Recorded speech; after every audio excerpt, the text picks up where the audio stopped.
Alors, peuple de Dieu, nous vous saluons dans le précieux nom de Jésus. C'est lui qui nous permet encore de se retrouver en ce moment, d'être réunis ensemble. Alors, j'aimerais que vous puissiez appeler tous ceux qui ne sont pas encore prêts, entrer dans la maison, être prêts pour que nous puissions commencer ce moment de prière, d'adoration, de louange dans le Seigneur. Amen, amen. Est-ce qu'on peut acclamer fort le roi des gloires? Et Beta Mololo. Nous voulons danser, nous voulons chanter pour Jésus. Alléluia. Yes. Jésus. Acclamons le roi des gloires. Acclamons. Acclamons Jésus. Hey. Yeah. Je veux danser. Je veux danser et louer. Peu importe ce que je vis, le ressuscité vit en moi. Son nom est Jésus. Je veux danser. Je veux danser et louer. Peu importe ce que je vis. Peu importe ce que je vis. Le ressuscité vit en moi. Son nom est Jésus. Je suis né des dieux. Je suis né des dieux. Je suis victorieux. Je suis victorieux. Je suis né pour influencer. Je suis né pour influencer. Rempli du Saint-Esprit. Encore chantons. Je suis né des dieux. Je suis né des dieux. Je suis victorieux. Je suis victorieux. Pour influencer. Je suis né pour influencer. Rempli du Saint-Esprit.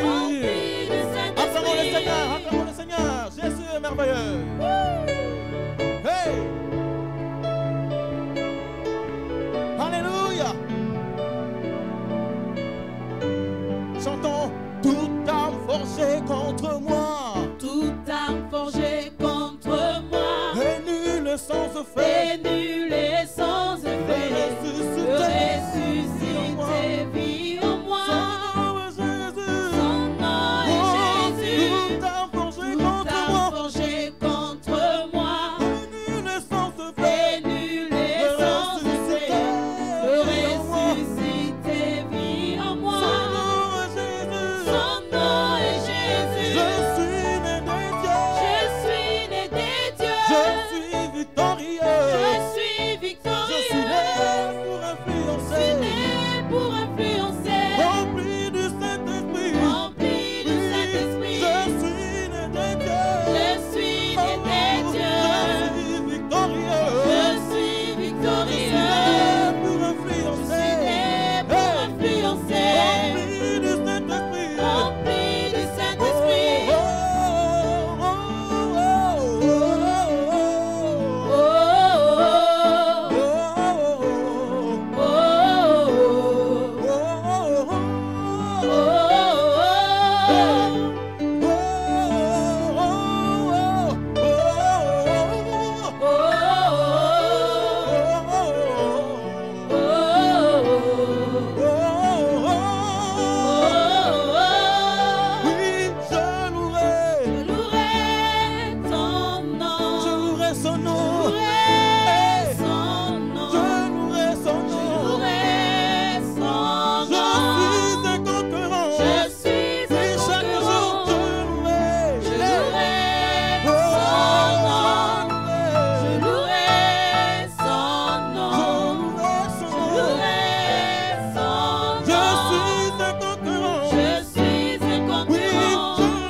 oh Dieu. Je suis enfant de Dieu. Qui pourra me condamner encore, oh Dieu? Toi qui as tout accompli, Jésus. Toi qui m'as rendu libre, Jésus. Car c'est pour la liberté que tu m'as franchi, Jésus. Alléluia. Je suis plus que vainqueur, oh Dieu. Merci Seigneur. Merci Dieu, Jésus. Sur la croix, Jésus. Tu as dit tout est accompli à la croix de Golgotha. Alléluia. Jésus, Jésus, Jésus. Jésus. Alléluia. Alléluia. Yesu ndeko na bolingo.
Oh Oh Jésus, mon cœur aimant offert à toi, éternel Dieu. C'est toi qui m'as aimé le premier, Seigneur. Voici mon cœur, oh Dieu, qui t'aime. Je déclare, oh Dieu, de tout mon cœur que je t'aime, Seigneur. C'est toi qui m'as aimé le premier, oh Jésus. C'est toi qui m'as cherché, oh Dieu, là où j'étais dans le noir, dans le ténèbre, oh Dieu. Et tu m'as transporté du ténèbre à la lumière. Merci, oh Jésus. En retour de cela, moi je t'aime aussi pour ta grâce. Quel effort, Yahweh, l'homme m'a fourni, oh Dieu, pour avoir cet amour, oh Dieu. Oui, de faveur, Yahweh, immérité. Merci, Seigneur, oh Dieu. Alléluia. Tu es Adonai. Adonai. Alléluia. Adonai.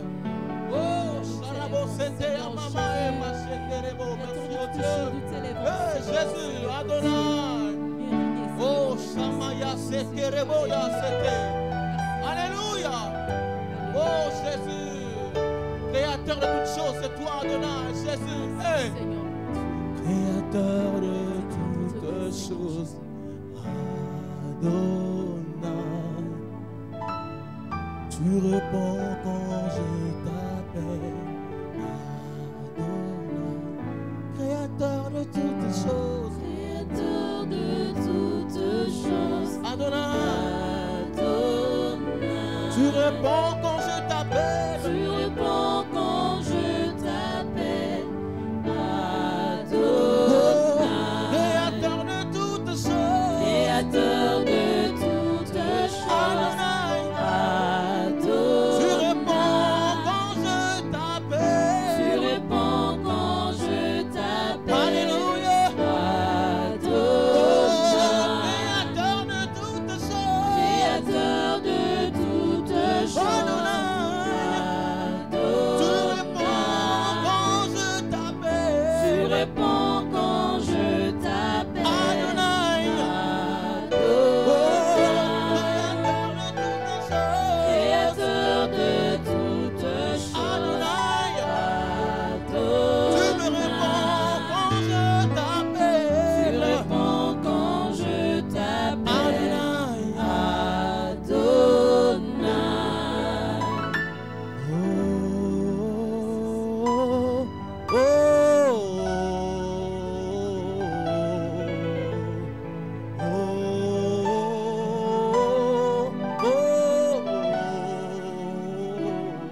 Aide-moi à chanter.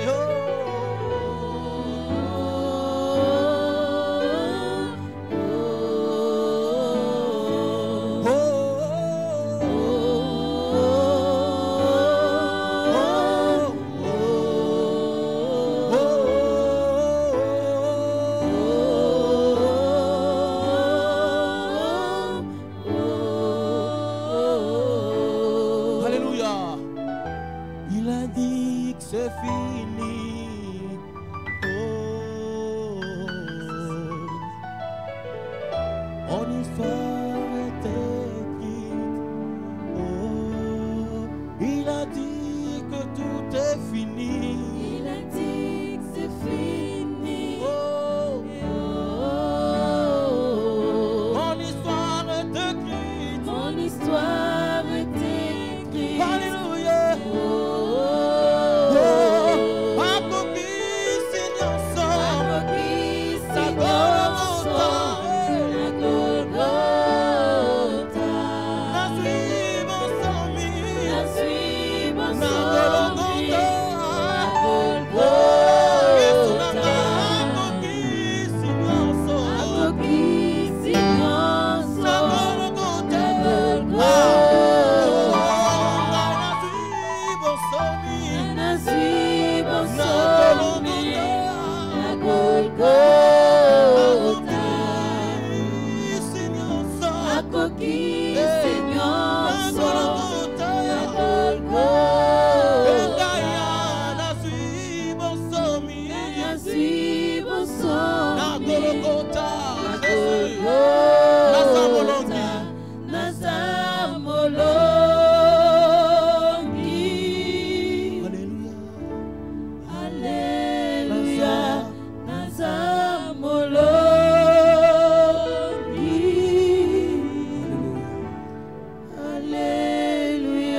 Déclare ta liberté en Jésus. La Bible dit que c'est pour la liberté que Jésus nous a affranchis. Alors déclare que tu es libre en Jésus. Je suis libre en Jésus. Parce que tu as accompli par ton œuvre, Jésus, je suis libre. Rien ne peut plus me réclamer, Seigneur, rien ne peut plus me réclamer. Je suis libre en Jésus. Merci pour la victoire. Alléluia. Accordé en mourant à la croix, Jésus. Jésus. Alléluia. Alléluia. Ta mort m'a donné la vie, Seigneur. Je bénis ton nom. Merci, Jésus. Nous t'acclamons fortement, Jésus. Nous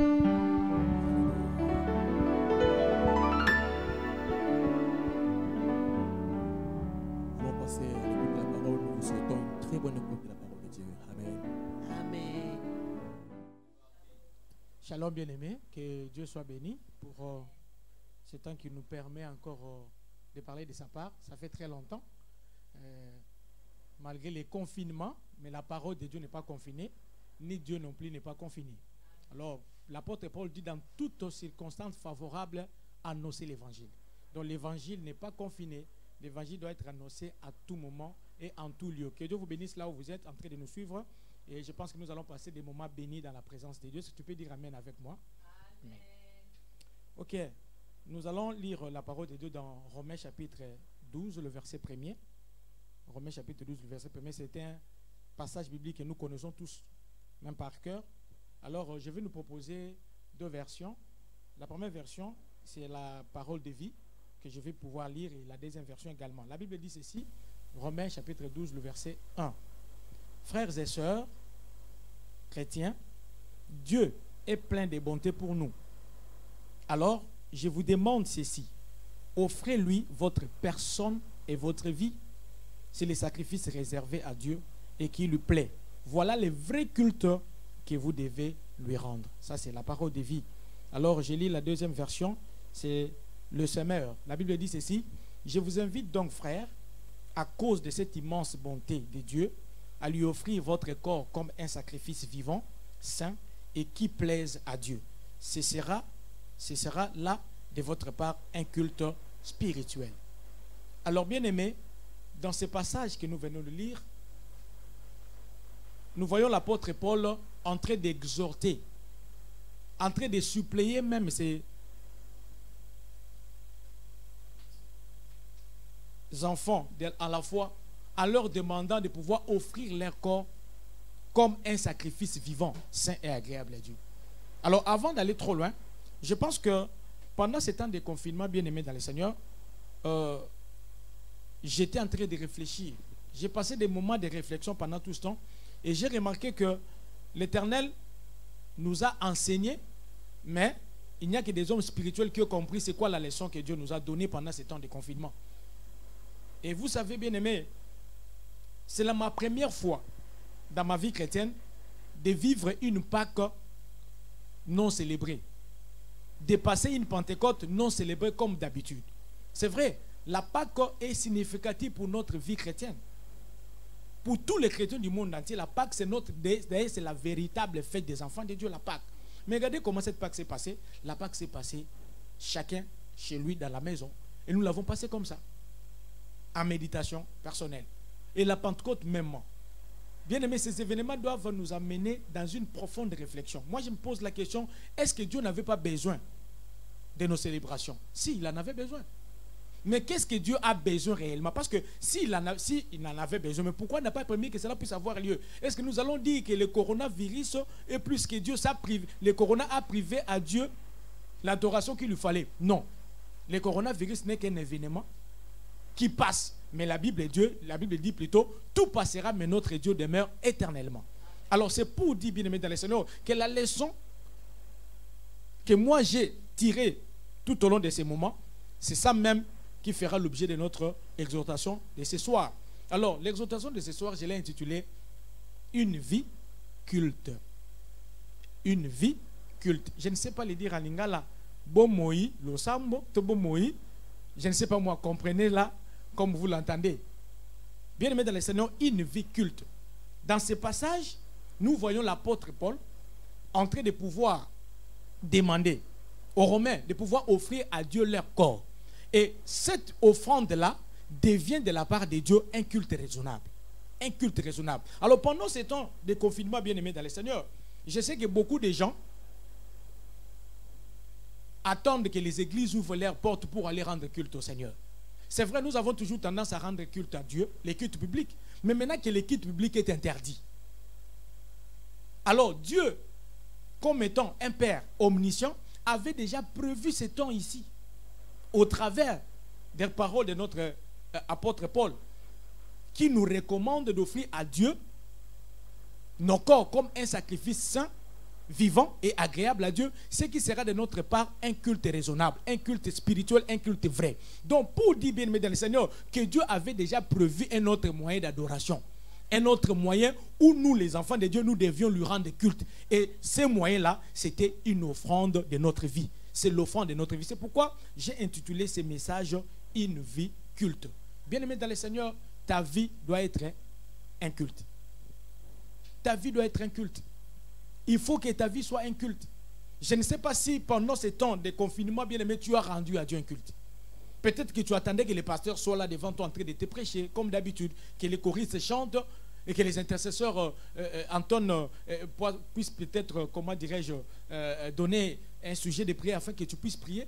Mais tu t'es retrouvé seul. Mais est-ce que tu as compris, bien aimé dans le Seigneur, que Dieu n'a pas voulu que nous puissions lui rendre comme d'habitude le culte public, mais Dieu avait besoin maintenant que tu lui rendes un culte personnel, un culte de toi et lui. Et ce culte-là, bien aimé dans le Seigneur, n'est pas seulement le fait d'aller prier pendant 5 heures du temps ou lire la Bible pendant toute une journée, mais c'est l'offrande de nos vies. Alléluia.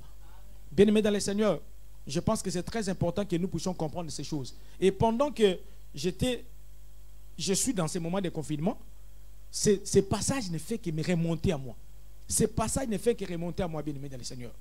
Et nous allons comprendre que le mot culte, comme nous l'avons dit, le mot culte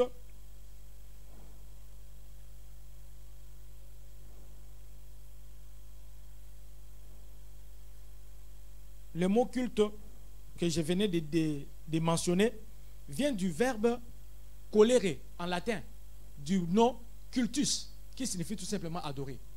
Alors, culte signifie tout simplement l'adoration. Alors, dans le Nouveau Testament, la pensée que l'apôtre Paul nous donne, c'est l'attitude que les chrétiens doivent avoir, une attitude intérieure que les chrétiens doivent avoir envers Dieu. C'est cette attitude-là dont Dieu a besoin. Par moments, bien aimés, vous savez, lorsque nous venons dans nos cultes ici, nos cultes publics sont attachés de beaucoup d'erreurs. Parfois, il y a des moments où celui qui vient adorer ne parle pas avec son voisin de la même chorale. Vous croyez qu'un culte comme ça peut honorer Dieu? Vous allez voir peut-être que celui qui prêche là est en conflit avec un membre dans la salle. Et lorsque lui, il dit A, de l'autre côté, ça s'interprète autrement. Alors, vous allez comprendre que parfois, lorsque nous sommes en train de rendre à Dieu le culte public, ce culte-là ne parvient pas à satisfaire les cœurs de Dieu. Pourquoi? Parce que ce culte-là a beaucoup de choses auxquelles Dieu nous reproche. Combien de gens bien-aimés viennent adorer Dieu, mais avec mensonge? Combien de gens amènent même des offrandes souillées devant le Seigneur? Il amène de l'argent qu'il avait volé la nuit pour l'offrir au Seigneur le matin. Pour dire, bien-aimé dans le Seigneur, que tout cela fait parfois défaut dans notre culte. C'est comme ça que Dieu, dans l'ancien temps, avait même rejeté les temples construits par Salomon. Il a rejeté ce temple-là parce que l'endroit où devrait résider sa gloire, cet endroit était devenu un endroit de malfaiteurs, un endroit où les choses malsaines commençaient à se passer et Dieu ne pouvait pas tolérer des choses comme ça. Dieu a banni la gloire dans les temples de Dieu et Dieu a même permis qu'on puisse détruire ces temples-là. Mais dans la nouvelle alliance, bien aimé dans le Seigneur, la bonne nouvelle est que toi et moi, nous sommes devenus des temples de Dieu. Alléluia. Nous sommes des temples de Dieu. Dieu n'a plus besoin de ces cultes publics. Oui, il en a besoin parce que l'église est encore sur terre. Aussi longtemps que l'église sera sur terre, bien aimé, nous aurons toujours des rassemblements publics. Mais au-delà de ça, bien aimé, nous sommes tous une pierre vivante à l'église de Dieu. Donc cela veut dire que ton corps et mon corps sont devenus des temples du Saint-Esprit. Donc le vrai culte doit d'abord se passer à l'intérieur de chaque chrétien, partout où il est. Alors, bien aimé, est-ce que pendant ce temps de confinement, est-ce que tu as rendu à Dieu ces véritables cultes-là? Tu as donné à Dieu ces cultes-là? Je sais que beaucoup de chrétiens pendant ce temps se sont assombris. beaucoup se retrouvent dans des sommeils spirituels. Ils ne prient plus. Ils ne prient plus parce que le pasteur n'est pas là, parce que le responsable n'est pas là. Alors, qui va les motiver pour prier? Et d'autres ne lisent même plus la Bible. D'autres ont repris même les mauvaises habitudes qu'ils avaient longtemps abandonnées. Ils ont repris le péché chéri qu'ils avaient autrefois laissé. Tout ça parce qu'il n'y a pas quelqu'un pour les surveiller. Alors que, bien aimé, la vie chrétienne mature, c'est une vie chrétienne qu'on vit seul avec Dieu. Tu peux te retrouver à un endroit où il n'y a aucune personne qui te connaît, mais j'ai la conscience, j'ai le Saint-Esprit à moi qui me rappelle que je suis enfant de Dieu. Je ne suis pas appelé à commettre tel ou tel acte, bien-aimé. C'est très important. Alors pendant ce temps, beaucoup de gens ont négligé ces choses. Les chrétiens se sont retrouvés en train de faire des choses que les païens font. Bien-aimé, ça doit nous interpeller. Ça doit nous interpeller. Dieu veut que nous puissions lui donner un véritable culte. Et ta vie est une vie qui doit être devant le Seigneur comme un culte. C'est pourquoi mon message de ce matin, de ce soir plutôt, je l'ai intitulé « Une vie culte ». Est-ce que ta vie est un culte devant le Seigneur? Pose-toi un peu la question. Pendant ce temps de confinement, bien-aimé, est-ce que tu as mené une vie culte devant Dieu? Ou soit tu attends que les églises ouvrent les portes pour revenir encore donner culte au Dieu? Non, bien-aimé, toi tu as une vie que Dieu considère comme un culte. Donc chaque jour qui passe, tu dois faire en sorte que ta vie donne gloire au Seigneur. Alléluia. Tu dois faire en sorte que ta vie puisse honorer Dieu dans ta marche avec lui. Est-ce que tu honores Dieu? Est-ce que tu honores Dieu? C'est très important, bien-aimé dans le Seigneur. C'est très très important. Et vous savez, lorsque nous parlons de la vie comme culte, et là nous voyons une caractéristique principale de cette vie. La caractéristique principale de cette vie, c'est quoi? C'est une vie qui appartient totalement à Dieu. Une vie qui appartient totalement à Dieu. Bien-aimé, lorsque l'on dit une offrande à Dieu, une offrande n'a pas de volonté. Une offrande subit la volonté, n'est-ce pas, de son propriétaire. Lorsque je viens avec mon offrande à l'église, bien-aimé, l'offrande ne peut pas me dire non, laisse une partie dans la poche. C'est moi qui décide. C'est ça une vie offrande. Et Jésus était modèle par excellence, bien-aimé. Il s'est offert comme une offrande à Dieu. Vous savez, Jésus était à Gethsémane alors qu'il devait mourir. Il avait une volonté en lui en tant qu'humain. Comme tout homme libre, avec une volonté, il avait aussi sa volonté. Quand Jésus s'approche devant la mort, il dit à son Père, « Père, s'il est possible que tu puisses éloigner de moi cette coupe. » Mais quand il pense que lui, Jésus, est une offrande, il dit, « Non, non, Seigneur, non pas à moi. » N'est-ce pas? Mais que cette ta volonté s'efface. C'est ça, bien-aimé, une vie qui appartient à Dieu. Bien-aimé dans le Seigneur, je sais que pendant ce temps ici, beaucoup de gens se sont retrouvés devant les dilemmes, devant leur volonté et la volonté de Dieu. Mais comme il n'y avait aucun pasteur à leur côté, comme il n'y avait pas un responsable, comme il n'y avait pas un frère ou une soeur de l'église à côté, les gens se sont laissés entraîner par les désirs de leur cœur. Ils ont fait des choses qui ont énervé Dieu. Ils ont fait des choses qui ont fait honte au Seigneur. Pourquoi? Parce qu'ils ils ne sont pas considérés comme des offrandes. Bien aimé, si tu te considères comme offrande partout où tu iras, tu seras redevable envers Dieu. Tu diras, ma vie ne m'appartient pas, je la dois à Dieu et à lui seul. Mais bien aimé dans le Seigneur, beaucoup de gens se sont corrompus pendant ce temps. Beaucoup de gens se sont corrompus. Beaucoup de chrétiens se sont corrompus. C'est comme si le coronavirus était venu occasionner certains péchés dans nos vies. Non, bien aimé dans le Seigneur. Nous devons considérer que notre vie est un culte. Et chaque jour, nous devons rendre à Dieu ce culte-là. D'ailleurs, pour ton information, l'Église ne sauve pas. L'Église ne sauve pas. Aucune dénomination, bien-aimé, ne peut sauver. Ce n'est pas la parole du salut Lingala qui te sauvera. Ce n'est pas, bien-aimé dans le Seigneur, une église, sœur ou X, Y qui va te sauver. Ce qui va te sauver, c'est ta relation personnelle avec Jésus. Bien-aimé, quand Jésus va revenir, c'est vrai, il viendra prendre l'église, mais il viendra aussi, bien-aimé dans le Seigneur, pour juger chacun par rapport à ses œuvres dans cette même église-là.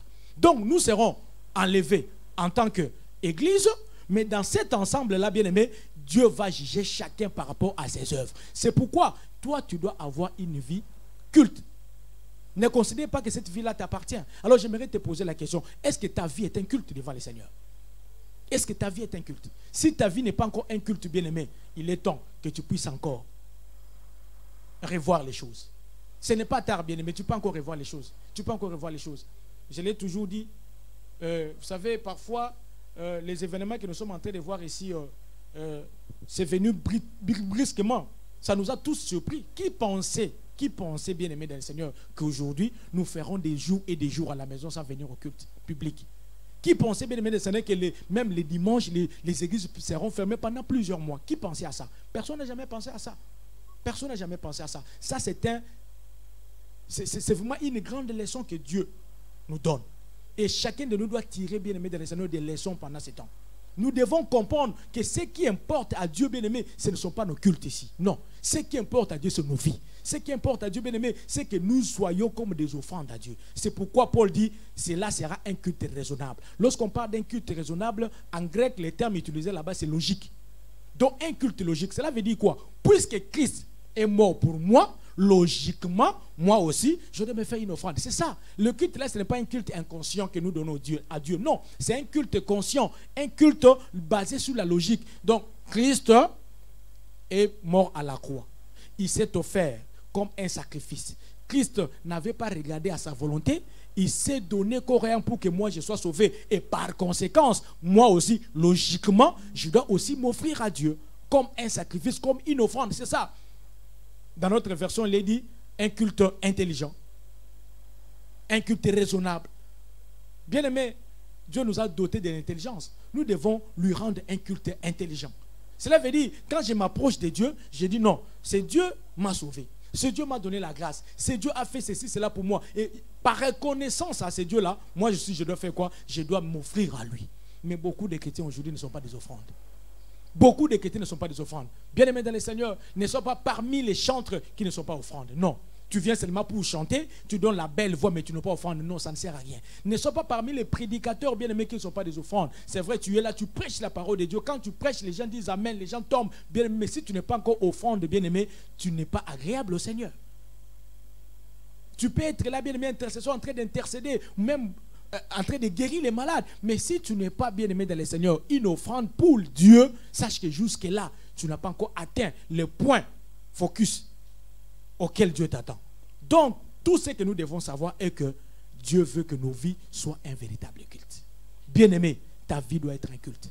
Même si les portes des églises se ferment, mais si moi, ma vie est un culte, je ne me perds pas. Je ne me perds pas. Je ne me perds pas. Vous savez que l'église a sa raison d'être, comme nous l'avons vu avec notre pasteur. Il nous a parlé de l'importance de l'église. Dans l'église, nous avons la communion fraternelle. Vous voyez, à l'église, bien aimé, nous bénéficions des dons que le Saint-Esprit répand sur nos frères et sœurs. Mais cela n'est pas la fin. Ce n'est pas la finalité, bien aimé. Ce qui importe, c'est que nous puissions nous-mêmes être considérés comme le véritable culte. Le Saint-Esprit habite en toi, si tu ne sais pas. Tu es le temple du Seigneur, bien-aimé. Tu es le temple du Seigneur. Toi-même, tu es sacrificateur. Et vous savez, aujourd'hui, Jésus a fait de nous des sacrificateurs. Non pas comme sacrificateurs dans l'ancien temps, où on allait immoler les animaux. Aujourd'hui, c'est nos vies que nous amenons au Seigneur. Donc, en tant que temple, bien-aimé, toi-même, tu es sacrificateur. Toi-même, tu es temple. Toi-même, tu vois que Jésus a facilité les choses. Aujourd'hui, que je sois à un endroit où l'église n'existe pas, je n'ai pas de problème. Parce que moi-même, je suis le temple du Saint-Esprit. Le temple du Saint-Esprit habite en moi. Et moi, en tant que sacrificateur, tout ce que je peux amener au Seigneur, c'est ma vie. J'amène ma vie et je l'offre à Jésus. Jésus, cette vie ne m'appartient pas. Ça t'appartient. Bien aimé, ça c'est le véritable culte que Dieu aime. C'est le véritable culte que Dieu veut. Et je suis venu te dire ce soir, bien aimé dans le Seigneur, que le coronavirus n'est pas la finalité en soi. Ça va passer. Ça va passer. Si, pendant ce temps, bien-aimé, tu t'étais déjà dérouté, tu t'es comporté en païen, bien-aimé dans le Seigneur, retourne dans la voie de Dieu. Toi aussi, enfant de Dieu, qui est tombé dans la froideur, dans la foi. Beaucoup ont perdu la froideur, et plutôt la chaleur de la foi. Beaucoup ont perdu le feu de leur foi. Ils sont devenus froids devant le Seigneur à cause du fait que, comme l'église n'existe plus, comme il n'y a plus de motivation, alors les gens s'endorment. Non. J'aimerais te demander, bien-aimé, de revoir encore ta vie. Je te demande de revoir un peu ta vie. Regarde là où tu es tombé et répands-toi. Regarde, bien-aimé dans le Seigneur, là où tu as laissé les diables, bien-aimé dans le Seigneur, voler même la soif de Dieu en toi. Beaucoup de gens n'ont plus la soif de Dieu. Même pour lire la parole de Dieu, ça devient lourd. Même pour prier, ça devient lourd. Prier 20 minutes, ça devient lourd. Alors que pendant ce temps de confinement, c'était des moments où, bien-aimé dans le Seigneur, où on devait chercher encore Dieu davantage. Combien de gens ont besoin de retraite, bien-aimé? Mais le Seigneur nous a donné tous une retraite forcée. Ça, c'était une retraite forcée. Le Seigneur nous a fait tous entrer dans une retraite personnelle forcée. Mais si toi, tu n'as pas bénéficié de ce temps, bien-aimé dans le Seigneur, je te demande de profiter peut-être des restes de temps qui nous reste encore. Le peu de temps qui nous reste, tu peux encore, bien-aimé dans le Seigneur, faire quelque chose. Que ta vie soit un culte devant le Seigneur. Que ta vie soit une offrande devant le Seigneur. C'est ça le culte que Dieu veut. C'est ça ce que l'Éternel veut, bien-aimé. Ça ne servira à rien que tu viennes ici, qu'on te voie. Non. Le culte que Dieu aime, ce n'est pas le culte de la visibilité. C'est le culte où toi, tu es plus visible devant le Seigneur que devant les hommes. Alléluia. Bien-aimé, sois plus visible devant Dieu que devant les hommes. Au lieu d'être visible devant les hommes et que devant Dieu, le Seigneur te regarde et dit non, non, non, non, ça sent mauvais. Ça ne sert à rien. Il faut que ta vie puisse exhaler une bonne odeur. Et une odeur, bien aimée dans le Seigneur, qui est agréable devant le Seigneur. Quand le Seigneur te regarde et dit non, voici mon serviteur en qui je peux mettre toute ma confiance. Est-ce que, bien aimé dans le Seigneur, tu as compris la pensée que Dieu m'a mis dans le cœur afin que nous puissions partager ensemble? Donc, une vie culte, c'est cette vie-là, bien aimé, qui appartient à Dieu, qui dépend totalement du Seigneur. Et j'aimerais que tu prennes conscience que toi, tu ne t'appartiens plus, bien aimé. Depuis que le Seigneur t'a sauvé, tu es devenu une propriété privée de Dieu. C'est pourquoi, lorsque les passions de la chair te poussent à faire ceci ou cela, bien aimé, considère-toi comme une offrande. Et chaque jour de ta vie, lorsque tu vas mener une vie de sainteté, une vie en tant qu'offrande, bien aimé, tu seras agréable devant le Seigneur. Tu seras agréable devant le Seigneur. J'aimerais vous dire, bien aimé, beaucoup de gens qui viennent dans les églises ici, ils auront en affaire. Pourquoi? Parce qu'ils ne comprennent pas ces choses. Ils viennent pour qu'on les voie. C'est comme des pharisiens. Les pharisiens étaient là dans les églises, ils faisaient des longues prières pour qu'on les connaisse, pour qu'on sache qu'ils sont en train de prier. Et ils prêchaient bien, ils chantaient bien. Donc, tout ça pour attirer la visibilité des hommes bien-aimés. Nous ne venons pas à l'église pour nous faire des stars, mais nous venons à l'église pour nous préparer à entrer au ciel. L'église est une voie pour entrer au ciel, et non pas une voie pour venir chercher des femmes, pour venir médire les gens, pour venir parler des vies des autres. Beaucoup se sont même spécialisés, mais quand ils viennent à l'église, au lieu de s'occuper de leur propre vie, ils deviennent comme des inspecteurs des vies des autres. Ils savent tout ce qui se passe à l'église. Ils connaissent X problèmes dans les couples Y. Bien aimé, ce n'est pas ça. C'est pourquoi la Bible dit dans Ecclésiaste, c'est quand vous approchez devant Dieu, venez pour écouter et ne venez pas pour offrir les sacrifices des insensés. C'est pourquoi, bien aimé dans le Seigneur, maintenant pendant ce temps ici, nous étions en quarantaine et Dieu a voulu que chacun de nous puisse tirer des leçons. Alors, la leçon que moi je t'amène, que j'ai tirée pendant ce temps, bien aimé, c'est que ta vie soit un culte. Parce que les temps comme ceux-ci, bien aimé, pourront encore revenir. Je ne sais pas si Covid-25 viendra encore, si Covid-23 va encore paraître. Peut-être ça viendra. Ça pourra paralyser encore le monde entier pendant plusieurs années. Et si aujourd'hui on tombait dans des situations telles que vous arrivez comme ça, un pouvoir s'établit, dit non, l'église ferme les portes. Alors bien aimé, pendant ce temps-là, qu'est-ce que vous ferez en tant que chrétien? Ne soyons pas attirés par les temples conçus par les mains des hommes, mais soyons beaucoup plus attirés par ces temples que nous sommes nous-mêmes devant le Seigneur. Beaucoup de gens aiment plus être dans les temples conçus par les mains des hommes, parce que là-bas, il y aura des avantages qui vont tirer. Non, le plus grand avantage que moi j'ai, je suis déjà sauvé en Jésus. Je suis déjà sauvé. Et je dois conserver ma vie comme étant un temple. Et chaque jour qui passe, ma vie doit être un culte devant le Seigneur. Et quand le Seigneur reviendra, même s'il revient la nuit, pendant que les gens dorment, j'irai au ciel.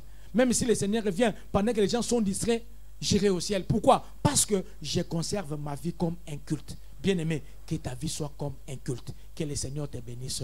Amen. J'aimerais que nous puissions prier ensemble. Est-ce que tu peux prier? Regarde là où, bien-aimé, le Seigneur t'a interpellé à travers ce message. Si tu te reconnais que tu n'as pas marché comme Dieu l'a voulu, si tu te reconnais que ta vie n'a pas été un culte pendant ces temps de confinement, bien-aimé, ce n'est pas encore tard. Tu peux encore réparer avec lui. Demande que le Seigneur te pardonne tous les péchés que tu as commis pendant ce temps de confinement. Que le Seigneur te pardonne. Tu peux encore tu peux encore répondre à zéro. Que le Seigneur te pardonne. Afin que lorsque tu zonges la bien-aimée, que nous puissions rentrer tous dans la même diapason pour que le Seigneur nous amène encore plus haut. J'aimerais te dire, bien-aimé, un signe pour savoir qui a été sérieux pendant ce mois de confinement, nous le verrons quand nous allons retourner. Beaucoup de gens vont exploser parce qu'ils ont passé du temps dans la présence de Dieu. Mais d'autres, ils vont sécher parce qu'ils ont eu le temps de pécher. Ils ont eu le temps de regarder la télé. Ils ont eu le temps de se lancer dans des choses inutiles.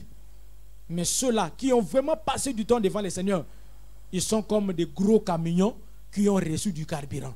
Quand ils vont bien les mettre dans le Seigneur, commencer à courir, ils vont aller plus loin. J'aimerais que tu puisses prier avec moi. Demande au Seigneur de te pardonner. Si ta vie n'a pas été un culte, que le Seigneur te pardonne. Est-ce que tu peux prier avec moi? Prions le Seigneur. Seigneur Dieu des armées, nous voulons te dire merci pour cette parole, Seigneur. Seigneur Dieu des armées, j'ai prié pour mon frère, ma soeur qui s'interpelle maintenant, Seigneur, qui reconnaît ses fautes, qui a vu, Seigneur Dieu des armées, que sa vie n'a pas été agréable devant toi. Il ne s'était pas consacré à toi comme un culte, Seigneur. Il ne t'a pas rendu un culte de sa vie.